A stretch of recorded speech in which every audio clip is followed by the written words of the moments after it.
Katika historia ya mwaka 1970 mpaka 1974 katika jimbo la Kisii lilikuwa na viongozi ambao walikuwa na ushawishi mkubwa katika serikali ya Mheshimiwa Jomo Kenyatta.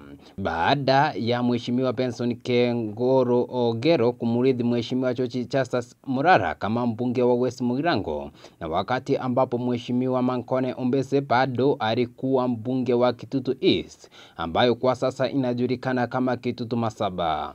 Kabla ya wanasiasa mashuhuri George Moseti Anyona kumshinda katika uchaguzi mkuu wa mwaka 1974.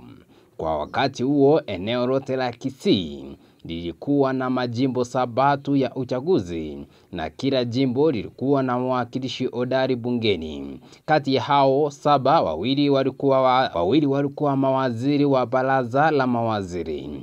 Mheshimiwa James Nyamweya, waziri wa barabara na kazi za umma; Daktari Zachary Onyonga, waziri wa mipango na kiuchumi na maendeleo. Aidha, Mankone Ombese alikuwa naibu waziri wa habari na utangazaji, huku Safania Ayeni akiwa naibu waziri wa biashara na viwanda. Katika mwaka huo jimbo lote la Kisii lilikuwa na wanasiasa 7 ambao walikuwa hodari: Mheshimiwa Benson Kengoro Ogero, mbunge wa West Mugirango; Safania Ayeni, mbunge wa Machoge Bas; Mheshimiwa James Nyamweya, mbunge wa Nyaribari na waziri wa barabara na kazi za umma; Mzee Jomo Kenyatta akiwa ndiye rais wa nchi ya Kenya wakati huo; Daktari Zachary Onyonga, mbunge wa Kitutu West na waziri wa mipango na maendeleo ya kiuchumi; Livingstone Adebe Marita, mbunge wa North Mugirango; Mheshimiwa Sylvester Nyakweba, mbunge wa Wanjare